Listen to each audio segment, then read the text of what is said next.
datang kembali di program Forensik Podcast dengan saya Dr. Muda Melkisedek Nababan. Kali ini kita akan membahas topik yang mungkin sering membuat masyarakat penasaran sekaligus takut, yaitu tentang kematian mendadak. Sebenarnya kenapa kematian mendadak itu dianggap wajar dan kapan kita harus mulai curiga? Untuk membahasnya, hari ini kita sudah bersama dengan guru saya, Dokter Spesialis Forensik, ada Dr.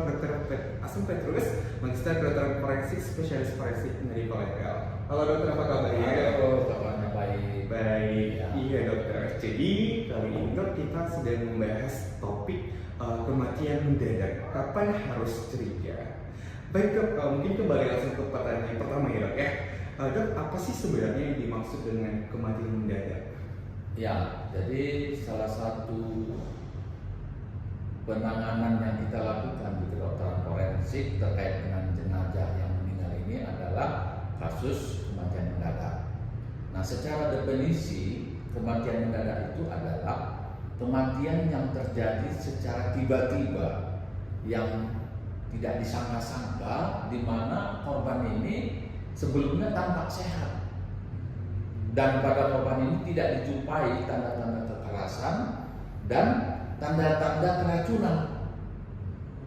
Nah, jadi secara makroskopis atau dilihat itu tidak ada kelainan apapun, tidak ada cedera apapun, tapi kemudian korban ini meninggal. Nah, itu disebut sebagai sekunder.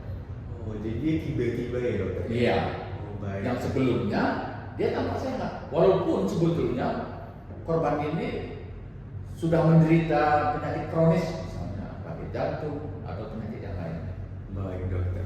Nah dok, ini kan sering ya membuat mungkin banyak orang merasa bingung dok. Kapan sih kematian mendadak itu dianggap biasa secara medis, atau kapan sih kita perlu curiga? Mungkin dia tidak secara medis begitu dokter untuk kematian mendadak. Ya, jadi kematian mendadak ini ada kalanya tidak perlu dibawa ke rumah sakit untuk pemeriksaan kedokteran forensik. Tetapi ada saatnya memang membutuhkan pemeriksaan kedokteran forensik. Kapan? Kalau korban ini meninggalnya itu tidak di rumahnya atau di rumah sakit. Lokasi kematian. Ya, jadi di mana? Di tempat-tempat umum. Misalnya di kafe. Kan sekarang ini cukup menjamur ya, kafe dan itu tempat orang ngumpul-ngumpul. Nah, tapi kemudian korban meninggal, nah, seperti itu.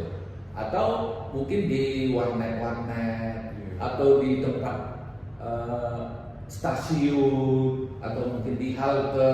Pokoknya di tempat-tempat umum, di tempat-tempat keramaian, kemudian meninggal. Nah, ini perlu dievakuasi untuk dibawa ke rumah sakit untuk pemeriksaan kedokteran forensik. Baik, jadi kuncinya adalah lokasinya ya dokter? Ya, lokasinya. Nah, tadi kan di rumah. Nah, di rumah pun kalau itu bukan rumahnya di mana dia tinggal selama ini, itu juga patut dicurigai. Misalnya saat dia lagi berkunjung ke tempat saudara, ya gitu ya, atau mungkin lagi sedang ke rumah teman lagi reunian, tapi kemudian meninggal. Nah, ini patut untuk kita curiga ada indikasi gitu ya. Baik dokter. Iya. Dok, kalau di film-film forensik kriminal nih dokter ya, banyak di drama-drama Korea misalnya pada penonton ini. Dokter forensik itu sering digambarkan bisa langsung tahu dok penyebab kematiannya dengan cepat, kayak dengan melihat misalnya dari jenazah misalnya, dia langsung produksi cepat nih dok kalau di film-film. Di dunia nyata nih dokter, apakah seperti itu dok? Terutama dengan dokter sendiri. Ya, sebagian korban itu memang kita bisa prediksi, sebetulnya prediksi ya. Nah, prediksi. Misalnya contoh ada korban kemudian kita temukan sudah meninggal, sekilas kita melihat lembab manyaknya merah terang. Nah, ini bisa kita perkirakan. Nah, jangan-jangan dia keracunan cyanida atau keracunan CO. Nah, tapi walaupun itu sudah kita perkirakan, tapi karena kita ini pemeriksaan kedokteran forensik kan berdasarkan bukti. Nah, jadi segala sesuatunya itu mesti kita buktikan, baik melalui pemeriksaan otopsi maupun pemeriksaan tambahan yang mungkin kita butuhkan, seperti pemeriksaan toksikologi, mungkin perlu pemeriksaan radiologi, patologi anatomi. Nah, ini semua adalah kolega-kolega kita dalam mengungkap satu kasus tindak pidana.